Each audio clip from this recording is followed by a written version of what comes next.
How are you? I'm Mark Manning. Somebody has to be. Can I ask you a question? Did you have a dream last night? None of your business, says you. Well, that's fair enough.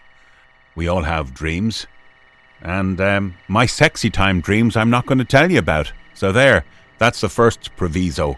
But you might be interested in what I've done, just to pass the time, whatever. On my birthday, say 4 months back, I decided, I just got a notion, I was going to log my dreams. You know, try and make sense of them, get findings, derive meanings, interpretations, patterns, essentially. What? Well, I just did. I just decided that was, just like I would fill in a diary every day. I'd get in front of the mic and I'd say, here's what happened last night. Now, often, 2 or 3 days or 4 days can elapse, purely because I don't recall whatever the dream was. But my findings, ladies and gentlemen, are as follows. Perhaps these are unique to me. Maybe you can identify with them. Maybe you'd even like to leave a comment here, and I'll try and keep it clean. As to, well, I had a dream. I know what you're talking about. Here's my findings anyway. Number 1, in my dream state, months can elapse, but I find myself in familiar geographical locations. That I really know where I am and I recognize everything around me and I go, I just really identify and know this place. There are 2 or 3 locations that I seem to only visit in dreams. And one of them is particularly visual, and oftentimes as well, say like another one might be I'll feel a place, I'll have a feeling for the atmosphere of it, or the traffic around an area, or the scenery. So there is an area between, say, Malahide and Rush in North County Dublin.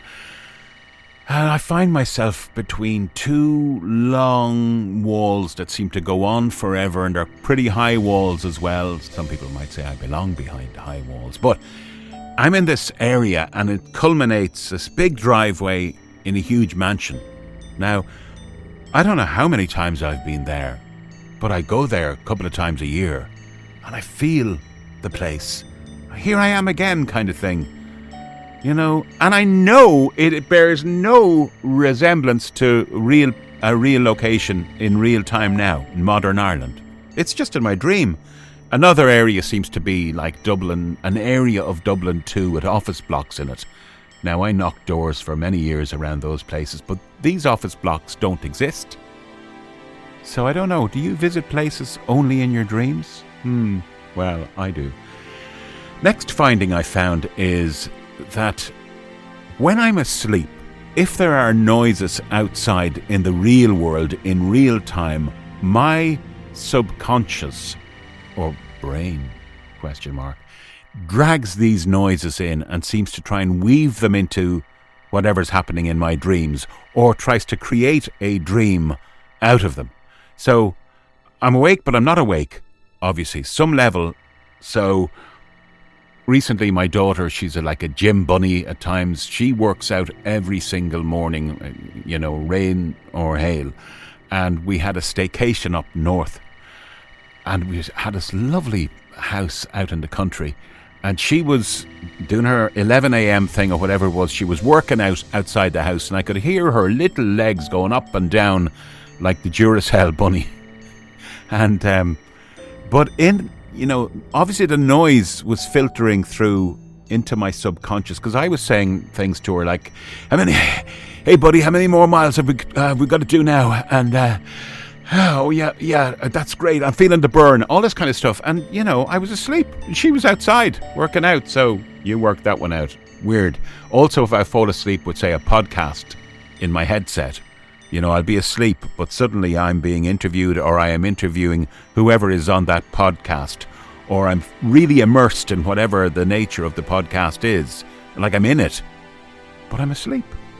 So that was my second finding. Most of my dreams as well relate to my past life. Now, not a cliched deja vu. I'm talking about, say, I won't say my heyday, I'm not going to write myself off yet, but in my 20s and 30s I was quite a dynamic little sales guy.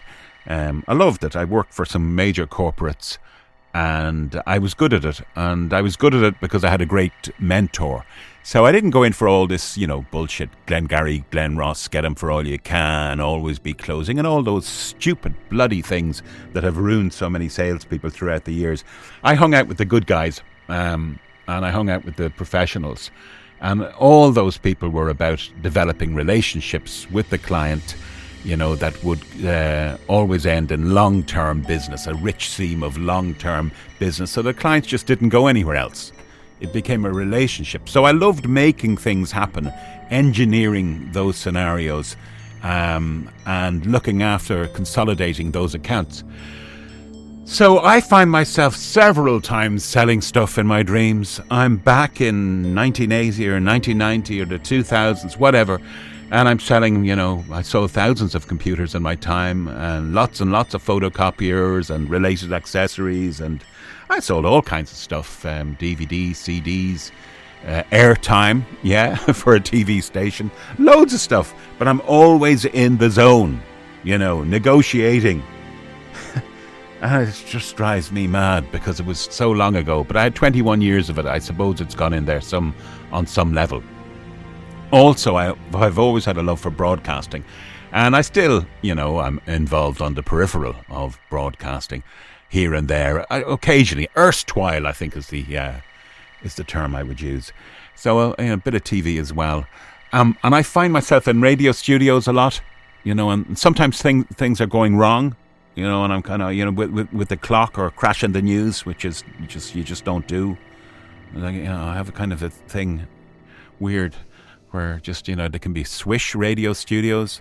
Or they can be, pirate radio stuff. Oh, man, so many of my dreams are just, not relevant to now.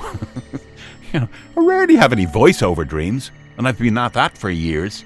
So, anyway, what else have I found? You'll be delighted to know I'm coming to the end of this.